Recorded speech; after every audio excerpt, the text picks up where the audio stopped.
Hello everyone, welcome to our channel VSSL. So this is part 6 जो previous year SSC को हम cover कर रहे हैं।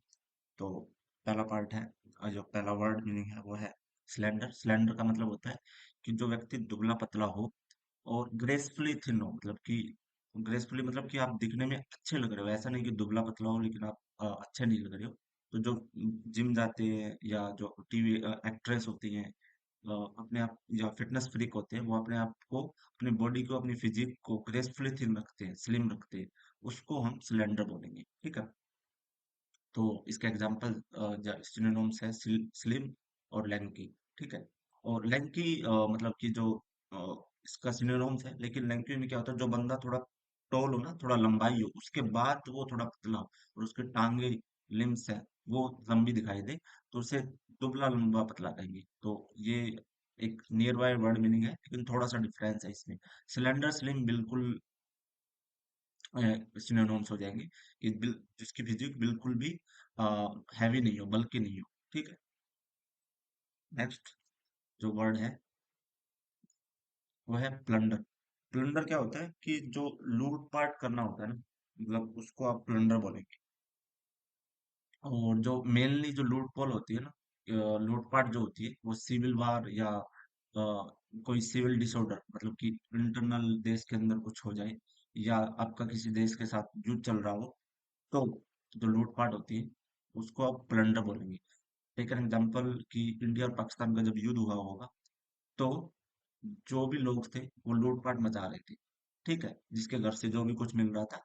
तो युद्ध के दौरान जो लूटपाट होती है ना, उसको मेनली प्लंडर बोलते हैं। या स्पेशली बोला टिपिकली, इसलिए मैंने इसका एग्जांपल दिया है। दूसरा मतलब कि कोई वार हो या डिसऑर्डर हो, जैसे नादिर शाह जो भारत में आया था 1739 में, उस उसने दिल्ली को लूटा था।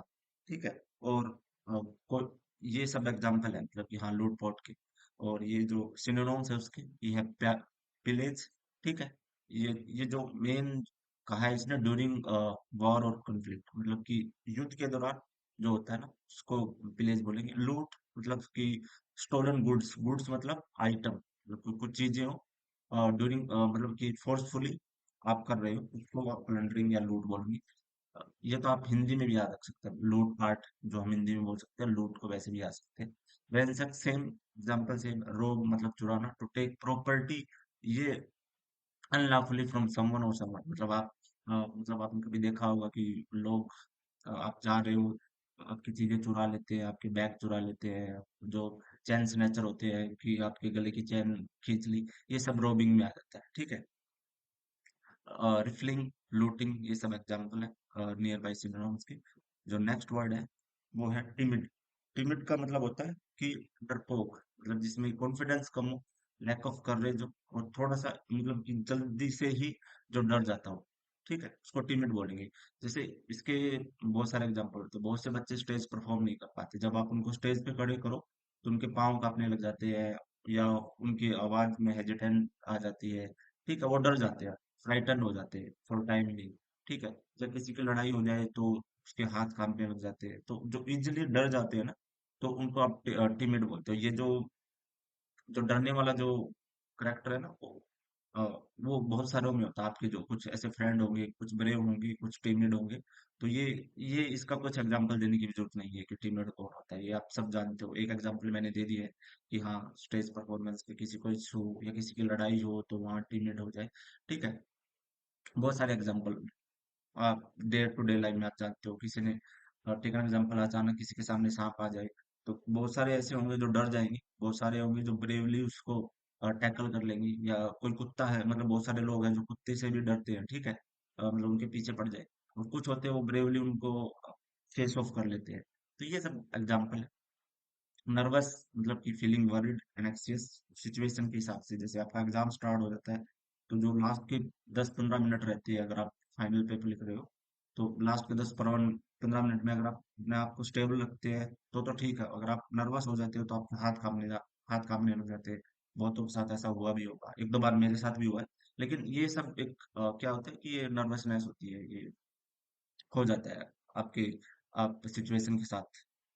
नेक्स्ट जो वर्ड जो इसके मीनिंग से सिनोनिम्स है टिमोरस, फियर ऑफ एप्रीहेंशन, ठीक है, लैक ऑफ कॉन्फिडेंस, ठीक है, नर्वस सेम कि घबराया हुआ, फियरफुल सेम कि अफ्रेड है, स्केर्ड है चीजों से अलग अलग, ठीक है, ट्रेमुलस, ठीक है, सेम एग्जांपल, ठीक है, नर्वसनेस के कारण कुछ कुछ भी सिचुएशन हो सकती है। नेक्स्ट जो वर्ड है वो है डिलेमा। डिलेमा होता है कि एक ऐसी सिचुएशन, ठीक है, और डिफिकल्ट सिचुएशन होती है बिटवीन टू और मोर अल्टरनेटिव, आपके पास दो और दो से ज्यादा अल्टरनेटिव और आपको उसमें से एक चुनना है, वो भी अनडिजायरेबल है, मतलब आप वो भी नहीं चाहते हो कि हाँ मैं चुनूं, ठीक है, तो वो सिचुएशन होती है, उसको आप दिलीमा दिलीमा बोल सकते हो, ठीक है। तो ऐसी सिचुएशन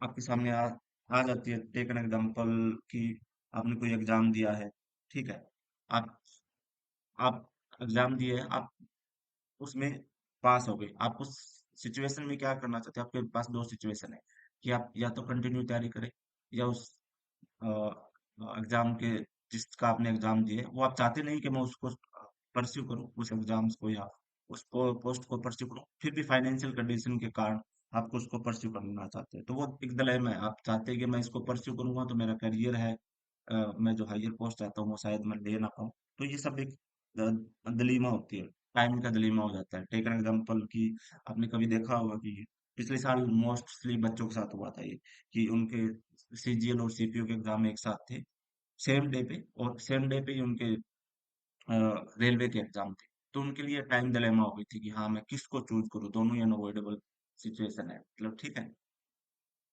तो ये मतलब कि ये ऐसे डिलेमा कंफ्यूजन होता है, आपके ए और बी क्वेश्चंस होते हैं, मतलब आपने सिलेक्ट कर लिया मैं कौन सा आंसर दूं, दोनों इक्वली प्रोबेबल आपको दिख रहे हैं, तो वो एक डिलेमा हो गया आपका दिमाग में।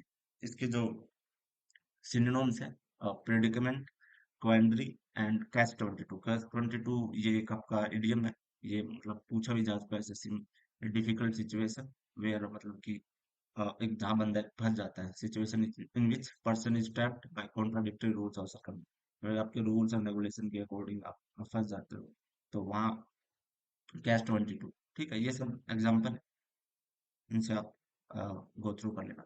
नेक्स्ट जो वर्ड है वो होता है फास्टिडियस। फास्टिडियस होता है तुनक मिजाज और ऐसा पर्सन जो very attentive and concerned about accuracy, मतलब उसको जो भी चीजें चाहिए ना वो इन डिटेल चाहिए, ऐसा नहीं है कि आप उनको सुपरफिशियली मतलब ऊपरी ऊपरी बातें बता दो, इन डिटेल चाहिए। टेक एन एग्जांपल, आप जिस एग्जाम की तैयारी कर रहे हैं एसएससी रेलवे, वो भी वट एवर, वो भी चाहते हैं कि आपको जो चीजें पता हो ना वो सुपरफिशियली नहीं पता हो, इन डिटेल पता हो, ठीक है। अगर आपको सुपरफिशियली पता होगी तो आपकी गलतियां होंगी और आप क्वेश्चंस गलत कर दोगे, तो ये आपका एग्जाम है वही फर्स्ट एडीएस है, ठीक है। अगर आपको वर्ड्स के मीनिंग नहीं पता है, आपको कहाँ यूज करना है, ठीक है, उनमें क्या माइनर डिटेल्स है, ठीक है, जैसे क्वाइट, क्विट, ठीक है, अडेप्ट, अडेप्ट स्पेलिंग सेम होती है, होमोनाइम्स होते हैं लेकिन बोलने में सेम होते हैं, लेकिन अगर आपको उनका डिफरेंस नहीं पता है तो आप कंफ्यूज हो जाते हो, तो ये इन डिटेल्स चीजें अगर आपको नहीं पता है तो उसका आपके कंसिक्वेंसेज होंगे कि आपको उनके परिणाम भुगतने पड़ेंगे, ठीक है। तो अ, ऐसे ही आपने कभी टीवी शो देखे हो ना, जैसे शेफ के जो मास्टर शेफ आते रहते हैं, वो अगर आप कोई डिश बना रहे हैं, जो कंटेस्टेंट होते हैं वो कोई डिश बना रहे हैं, तो उनकी अपेक्षा होती है कि वो एवरी फाइन्यूट डिटेल, मतलब कोई मसाला डाल रहे हो तो उसका भी टेस्ट आना चाहिए, उसका पता लगना चाहिए। अगर आप एक कोई रिसर्च कर रहा हो, ठीक है, तो रिसर्च में ना आपको माइन्यूट डिटेल देनी पड़ती है कि अगर 35 डिग्री पे मैंने 5 मिनट रखा तो ये प्रोडक्ट बना और ये सिचुएशन चेंज हो गई, तो ये सब माइन्यूट डिटेल्स या फास्ट डिटेल्स जहाँ जहाँ जहाँ पूछी जाती है उसको फास्टिडियस का कहा जाता है, ठीक है। फिनिकी इसका एक एग्जांपल है, मतलब सिनोनिम्स है कि जो कंसर्न होता है माइनर डिटेल चाहिए उनको जो भी है, ठीक है, detail oriented, focusing on small, focusing on small on specific details, पंस्टिकी, ठीक है, being picky and hard to please, ये सेम एक्सेसिव अटेंशन और माइनर डिटेल चाहिए उनको, ठीक है। चूजी मतलब कि हाँ आप पर्टिकुलर चीज में सिलेक्टिव हो जाते हो कि आप सब पास बहुत सारी चीज है ऑप्शन में और फिर भी आप मतलब आप बहुत सारे स्टैंडर्ड्स लगाते हो कि मैं इस बेसिस पे करूंगा सिलेक्शन, ठीक है। टेक एन एग्जाम्पल, आपके एसएससी में सिलेक्शन हो जाता है तो आप आपके पास बहुत सारी पोस्ट प्रेफरेंस है, फिर आप सिलेक्शन करते हो, चूजी हो जाते हो कि मेरे को हाइयर पे चाहिए, मेरे प्रमोशन हाइयर चाहिए, मेरे को होम स्टेट चाहिए, ठीक है, मेरे और क्या क्या एडवांटेज होंगे, मेरी पावर कितनी है, मैं कहाँ कहाँ रेगुलेट कर पाऊंगा चीजों को। तो तब आप जो चूजी हो जाते हो ना, तब आपको फास्टिडियस मतलब आप फास्टिडियस हो जाते हैं इन नेचर। तो ये सब एग्जाम्पल है, ठीक है, आप चीजों को बहुत आसानी से मतलब कि बहुत इन डिटेल्स कैरी आउट करते हो, ठीक है। So thanks thanks for watching guys, ये आज के लिए इतना ही था। Thank you.